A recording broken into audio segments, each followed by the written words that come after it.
sali 5 ans ozongisa na biso pouvoir ya Congolais ekoma ya baroi babosani ke toute chose a son temps likambo ezaka na ntango na ya soki nde ta bazoprépare komanipule peuple nzambe azoprépare moto moko mpo na peuple ko kombo na ye Madidi Fayulu yamuka ne tombera pa Madidi Fayulu Martin bakorompaka ye te baintimidaka ye te bafentaka ye te bakosaka ye te batelemelaka ye te batombokelaka ye te mpo ye aza maître biloko nyonso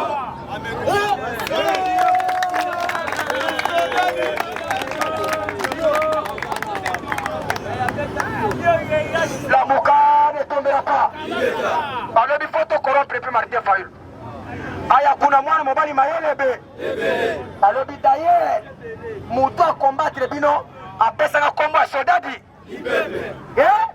naza commandant suprême ya peuple ko oboyo osali mokili na kobanda kutu naloba kobanda na Genève président na bino moto aloba ke voici le changement de la RDC c'est Martin Fayulu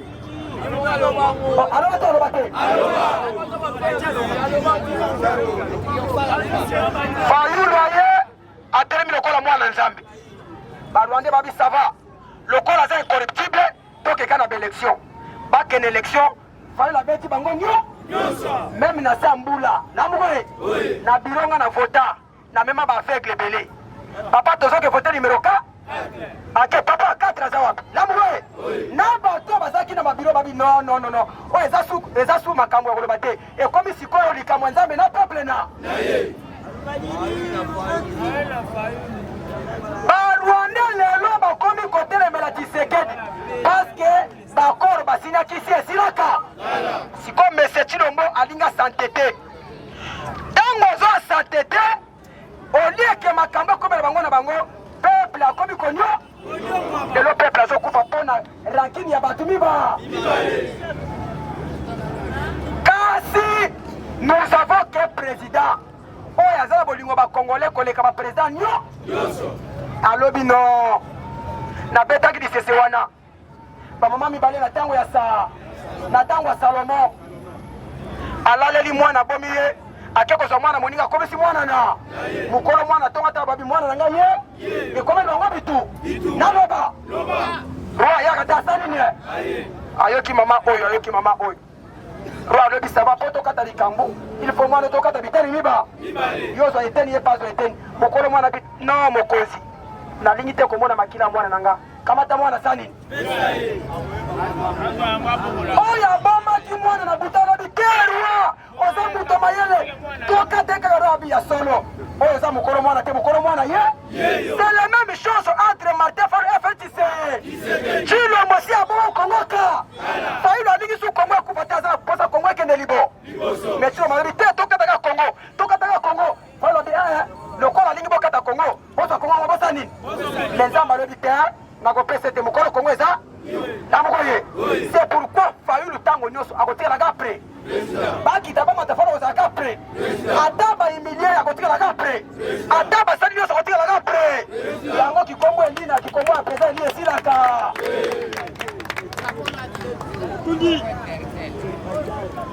bana mboka oye baye na information ya kadiosha likambo kokamwa ministre ya justice Constant Mutamba à qui j'ai sali de loin atiki mbongo ya trésor public mbangu na l'église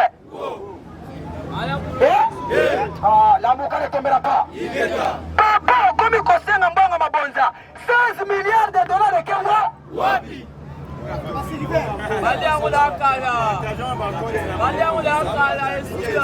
budget mati budget 16 milliards de dollars ekomi na ntango bitumba bapasteur bakoma kosangisa mabo bongo 16 milliards de dollars bobebisaka biso ekenda wa seke boyibiya boza na compte à rendre na peuple ko congolais fongolaka miso fongolaka matoi tokomi na miyibi ebele tokolanda mokolo peuple akozwa po osolola bana ya mboka oye d'ailleurs na pays eza na guerre salaire ezalaka ebele salaire ya baso mais likambo kama na kongo eza bongo te Soda azobunda bitumba salaire 80 $. Député na sa climatiseur 33 000 $. Oh kologa te.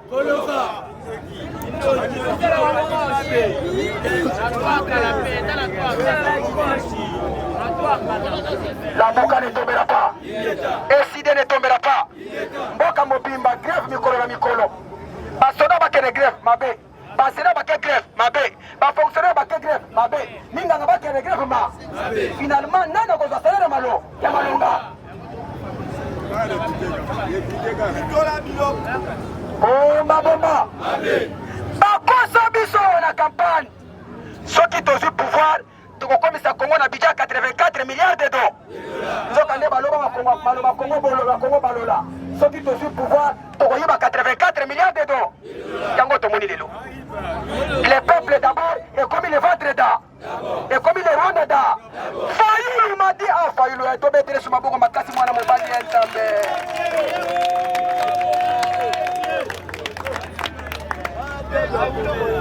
Bana Congo oye. Fayulu atala bien. Congo ekufani na Rwanda. Oh tokoyemba tokolela. Tokoyemba tokolela ngai Congo eke Rwanda ye. Tokoyemba tokolela Congo eke Rwanda ye. Tokoyemba tokolela afu. Tokoyemba tokolela Congo eke Rwanda ye. Tokoyemba tokolela Congo eke Rwanda ye. Tokoyemba tokolela Congo eke Rwanda ye. Tokoyemba tokolela Congo eke Rwanda ye. Tokoyemba tokolela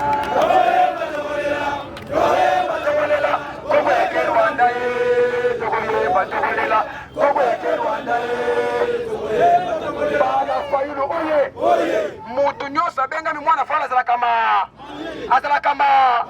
mwana fala so bazalaka namuka ne tombelaka naloba na panza na sosola na niata na kata okoya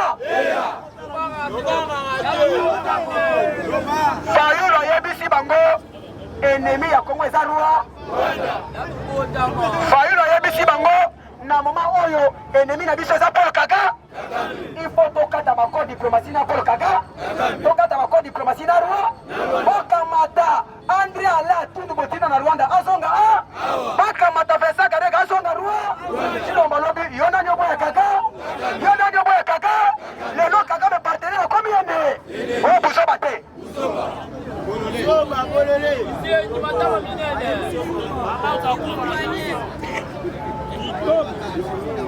Lelo baye ko comprendre que Martin Falazaki na maloba ya nkumu ya mboka.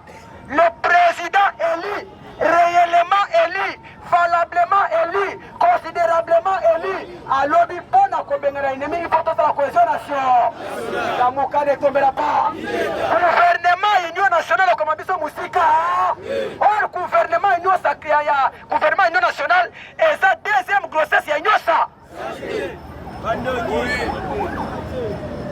Rebisi bango soki toke na gouvernement Union nationale liboso toza banda dia soki boboyi dialogue bolamba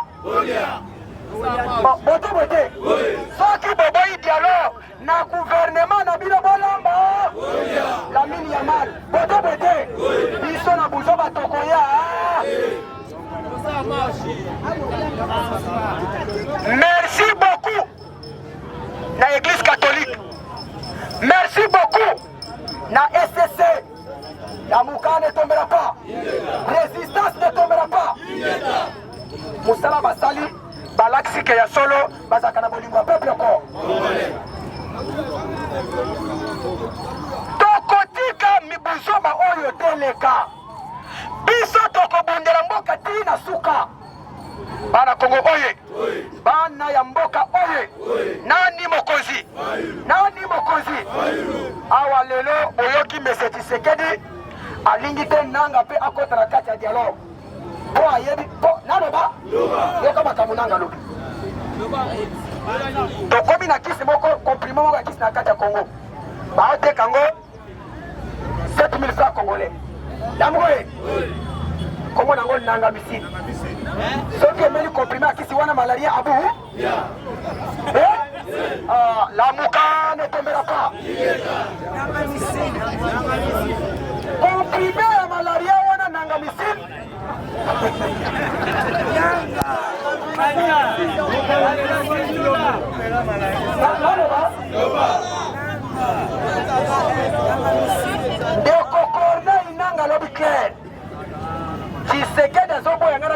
alors mpona koloba mpe alobi ya liboso naza na bavideo nyonso esalamaka na passation de tour soki lokuta botuna Museveni yango omoni katolike mbangu na Museveni soki lokuta botuna Kenyatta basango bazwi mbangu awa na Kenya soki lokuta botuna Ndayishimiye basango bakamati mbangu awa na Burundi soki lokuta botuna Ramaphosa basango bakimi mbangu na Afrique du Sud bakemona kesoro batola balobaki maloba ya verite babi ndeko pays ezokufela légitimité basomaka ngo te légitimité ezali de considération ya peuple ya mboka na mpona nini na Congo banda bapesa biso indépendance tozwa démocratie me bato bakamba mboka barespecta mibeko ya mboka. On a beaucoup d'expérience électorale dans notre pays. Ça a commencé à partir de 2006, là où j'étais encore enfant. Bana Congo oui. A voté Jean-Pierre Bemba, Kabila Ibipu. A respecté Mibeko. To comme en 2011, to voté Tcheti Seget, Kabila Ibipu. A respecté Mibeko. To comme en 2018, Bissonio serait pas marqué pour lui. Bazui pouvoir ba peste Seget. Est-ce que ba respecté Mibeko? To comme en 2023, bomba. Chilombo là qui ça solo que oui.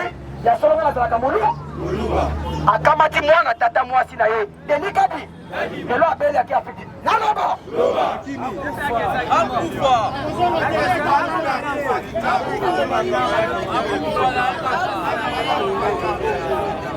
la vérité finira par triompher. La vérité finira par triompher. Ndeko ataba ibi eloko komitungisa te kolela te tozalaka na mokati likambo moko ata esali santa suka koye bayibaka biso pouvoir balobi tokosede pouvoir ti mokolo eso koya te manda esili te verité eyebani verité eyebani bakongole Chilombo akamati Denis Kadima Dodo Kamba abenga ye candidat du chef nazo modili pasteur moko lamuwe ndeko omoni nde toza boye tokoselaka nzambe makambo te bafo prophète ebele babibi na nsima nzambe bokosamba liboso ya Yesu Tshisekedi na stade de martyr abenga bino nyonso adedie mboka na maboko ya nzambe nzambe amodili yango amuka ne tombera pas. Ce que nous subissons aujourd'hui c'est la malédiction venant de l'Éternel. Ndeko Kenza akendaki abondeli mpona kone nanga apamboli ye abimisi maloba lipamboli ya bénédiction lelo Kenza change malo olonde yango ndeko Kenza change maloba on a retiré babénédiction nyonso bapesaka nanga na modili ye papa nanga kozala modi te yo mutu kozala mo po oyebi ke mutu aza moyibi ayibi eloko ya bato olie te aya atika moyibi yo encourage na moyibi na nsima nango olobi ke no aza moyibi na modili yo papa bokosamba mpona kita bana mboka oyo président Fayulu alobi na biso boye ye aza père ya cohésion nationale il faut tozala bomo tokofinga mutu te tokolobela mutu mabe te me tokokritike mabe ya mu botombe te biso nyonso tosengi na bakongomani il faut toyeba ke cohésion nationale eza église catholique na ECC baza kokontinue kosala mosala na bango toyebisi na mese j'espère boyokaki na discours ya mokonzi ya mboka président Martin Fayulu na discours na ye ya jeudi passé interpellaki 3 personnes bomba président Fayulu abengaki mese Corneille Nanga atika minduki ayebake bato bazokufa na mboka na biso baza bandeko na abengaki mese Kabila ayebisi ye akanisa oyo bakongole bapesa ye po akoma oyo aza lelo asimplike alukaki mpe na kati ya mboka mpe abengaki mese Tshisekedi atika biyoka alanda maloba eglise kato mpona kosove kongo na biso ada yamuka netombela pa ya misato tokoencourage bandeko na biso nyonso oyo bali libanda bazokobundela mboka na biso maboko makasi mpona diaspora na biso Bana Congo oye. Diaspora pe balali pongite, bango pe bazobunda bitu. J'espère mikolo yo ozomona ba marche na ba France, na ba Belgique, na ba Angleterre, na ba Canada, na ba États-Unis, bazosala marche mpona koluka kimia na kati ya mbo. Boto bote. Bandeko nga pe na pesi bino longonia, toza ensemble bitu moto kolonga ya. Merci beaucoup ndeko Kabuya. Namuka. Mais nalingi koyebisa bino bapeuple congolais boye ntango mosusu semaine oyo tozobanda na kosala effort nakitaka bandeko na ngai tolala pongi te olandi bino moko Kabuya ana banyamulenge batuti mpona koloba ke banyamulenge baza bandeko na biso bango balobaki ke barwandais bazalaka Kinshasa te. Mais Kabuya na barwandais la siège na bango ya UDPS mpona kolakisa biso ke bango nde baza koteka mboka.